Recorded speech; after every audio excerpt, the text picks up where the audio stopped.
Assalamualaikum warahmatullahi wabarakatuh. Perkenalkan, nama saya Winanda dengan stambuk A2212064 kelas C dari program studi pendidikan biologi Universitas Tadulako. Baik, kali ini saya akan membahas mengenai jaringan otot. Secara umum, fungsi jaringan otot adalah sebagai alat gerak aktif. Jaringan otot ini dapat melaksanakan fungsi tersebut karena memiliki kemampuan untuk memendek jika sedang berkontraksi dan memanjang jika berelaksasi. Dan kontraksi otot ini terjadi jika otot sedang melakukan kegiatan, sedangkan relaksi otot itu terjadi jika otot sedang beristirahat. Jaringan otot ini sendiri memiliki 3 karakter, yaitu yang pertama, kontraksibilitas, yaitu kemampuan otot untuk memendek dan lebih pendek dari ukuran semula. Hal ini terjadi jika otot sedang melakukan kegiatan. Yang kedua yaitu ekstensibilitas, yaitu kemampuan otot untuk memanjang dan lebih panjang dari ukuran semula. Dan yang terakhir yaitu elastisitas, yaitu kemampuan otot untuk kembali pada ukuran semula. Jaringan otot ini terbagi menjadi 3 jenis, yaitu otot lurik, otot polos, dan otot jantung. Ketiga jenis otot tersebut itu memiliki letak dan struktur yang berbeda. Yang pertama yang akan kita bahas adalah otot lurik. Jadi otot lurik ini merupakan otot yang terletak pada rangka manusia dan menggerakkan rangka. Otot lurik memiliki bentuk seperti serabut-serabut halus memanjang, atau biasa disebut dengan miofibril, dan mengandung banyak inti sel. Jaringan otot lurik disebut juga dengan otot rangka karena melekat pada tulang rangka. Dalam kehidupan sehari-hari, jaringan otot lurik ini dikenal sebagai daging. Berikut ini adalah ciri-ciri jaringan otot lurik. Yang pertama yaitu bentuk selnya silindris panjang dengan bagian ujung-ujungnya meruncing, tetapi agak membulat pada bagian yang berbatasan dengan tendon. Lalu yang kedua, jaringan otot lurik ini tidak bercabang-cabang, seperti terlihat pada gambar. Yang ketiga, selnya berukuran panjang 1-40 mm dan berdiameter 10-100 mm. Lalu yang keempat, otot lurik ini memiliki banyak inti sel dengan bentuk silindris dan terletak di bagian pinggir atau di bagian tepinya. Yang kelima, miofibril pada otot lurik terdiri atas filamen tipis dan filamen tebal yang sejajar dan tersusun berdampingan. Yang keenam, filamen tipis ini terdiri atas 3 macam protein, yaitu protein aktin, troponin, dan tropomiosin. Yang ketujuh, filamen tebal terdiri atas protein miosin. Ciri kedelapan, filamen aktin dan miosin saling tumpang tindih serta tersusun menurut pola tertentu sehingga menghasilkan pandangan garis-garis serta lintang atau disebut juga dengan lurik. Ciri yang kesembilan, garis terang disebut dengan pita I atau isotrop dan garis gelap disebut dengan pita A atau anisotrop. Ciri ke-10, setiap pola yang tersusun dari pita I dan pita A membentuk sarkomer.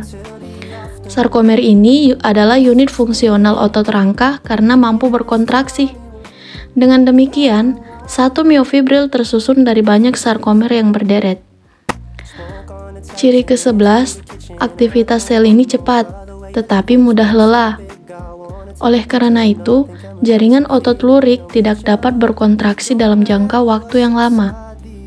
Ciri ke-12, kerja otot lurik ini dipengaruhi oleh otak, sehingga bersifat volunter, yaitu bekerja di bawah kesadaran dan dapat diperintah. Yang ke-13, memiliki banyak mitokondria berukuran besar dengan banyak sekat di dalamnya. Ciri ke-14, otot lurik ini melekat pada rangka dengan perantara tendon. Selain itu, otot lurik juga terdapat pada lidah dan bibir. Selanjutnya adalah otot polos. Otot polos merupakan otot yang geraknya dikontrol oleh saraf tak sadar dan tidak terletak pada rangka.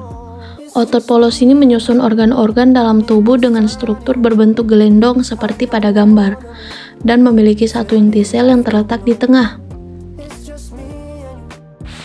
Adapun ciri-ciri otot polos, yang pertama yaitu bentuk sel seperti gelendong dengan kedua bagian ujungnya meruncing, dan di bagian tengahnya itu melebar. Yang kedua, selnya berukuran panjang 30-200 mm dan berdiameter 5-10 mm. Ciri ketiga, inti sel berjumlah 1, berbentuk oval dan terletak di tengah sel. Yang keempat, pada sel tidak terdapat pita terang dan pita gelap. Yang kelima, aktivitas sel lambat, tetapi tidak mudah lelah. Oleh karena itu, otot polos mampu berkontraksi dalam jangka waktu yang lama.